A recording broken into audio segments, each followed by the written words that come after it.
Good day, everyone. Thank you for being here today. I want to start with a question.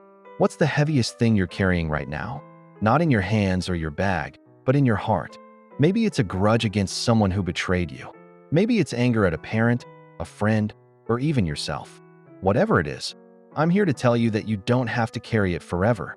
Today, we're going to talk about forgiveness, not as a lofty ideal, but as a practical, powerful key to unlocking happiness in your life.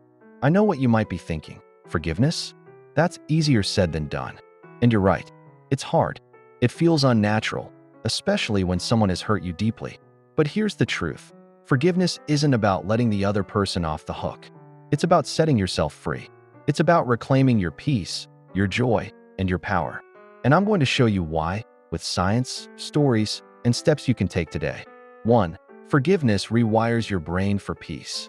First, let's talk about what happens in your brain when you hold on to anger.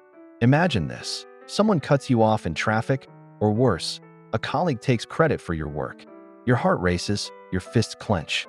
That's your amygdala, the brain's fear center, lighting up like a fire alarm. It floods your body with cortisol, the stress hormone, preparing you to fight or flee. That's fine for a moment. But what happens when you stay angry? When you replay that moment in your mind for days, weeks, or even years? Chronic anger keeps your brain in a state of siege.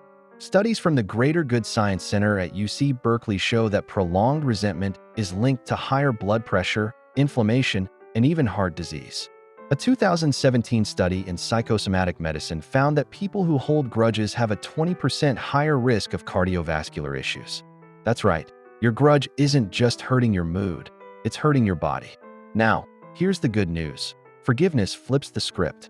When you forgive, your brain shifts gears. Activity moves from the amygdala to the prefrontal cortex, the part of your brain responsible for empathy, reasoning, and calm decision-making. A 2019 study in Frontiers in Psychology showed that people who practiced forgiveness had increased activity in brain regions tied to positive emotions and lower stress responses. In other words, forgiveness doesn't just feel good, it rewires your brain for peace. Think of it like this. Holding a grudge is like leaving a smoke detector blaring in your house long after the fire's out. Forgiveness is turning it off, opening the windows, and letting fresh air in. Who wouldn't want that kind of relief? 2. It breaks the cycle of rumination. Let's move to the second reason forgiveness is so powerful. It stops the mental hamster wheel. Psychologists call this rumination, when your mind gets stuck replaying a hurt like a song on repeat. Maybe it's that time your sibling said something cruel, or when a friend ghosted you. You lie awake at night, thinking, how could they do that? Why didn't I say something? That loop isn't just annoying, it's a happiness thief. A 2021 study in the Journal of Positive Psychology found that people who ruminate on past hurts report lower life satisfaction and higher rates of anxiety. Rumination hijacks your attention, pulling you away from the present moment, away from laughing with friends, enjoying a sunset, or chasing your dreams. It's like carrying a backpack full of rocks everywhere you go. Forgiveness is how you unpack that bag. It doesn't mean pretending the hurt didn't happen. It means choosing to stop letting it control your thoughts.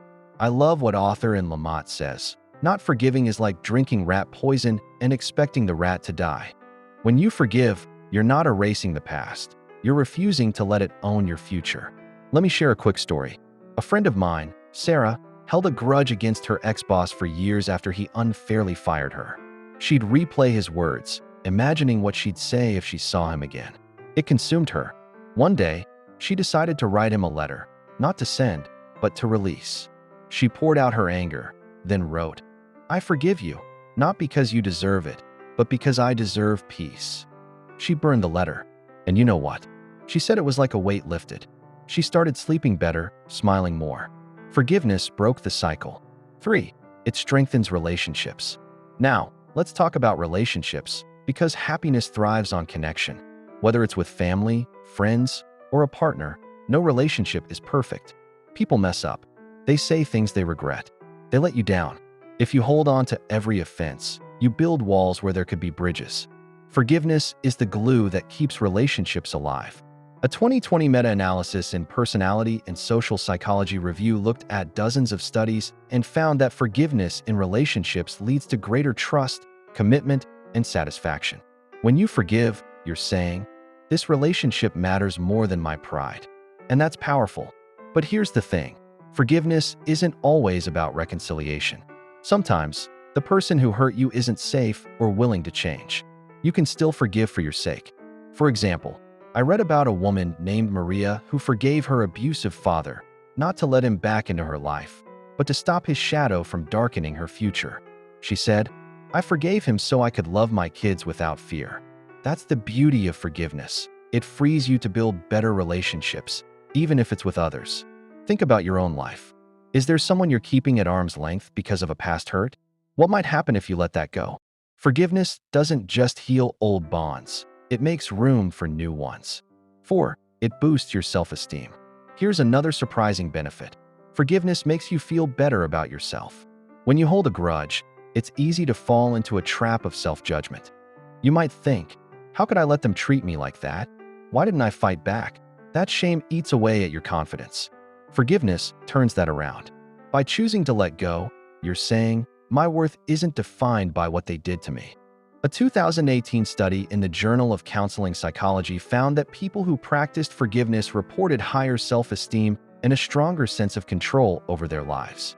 It's like stepping out of the victim role and into the driver's seat. I'll give you an example. A man named James was cheated on by his partner. For months, he felt humiliated, like he wasn't enough. But through therapy, he worked on forgiving her, not to get back together, but to reclaim his sense of self. He told me, "Forgiving her made me realize I'm stronger than her betrayal." Today, he's thriving, dating again, and proud of who he's become. That's what forgiveness can do. 5. It's a skill you can learn. Now, you might be thinking, "This all sounds great, but how do I actually do it?" Here's the good news. Forgiveness isn't a magical gift some people have and others don't. It's a skill, and like any skill, you can practice it.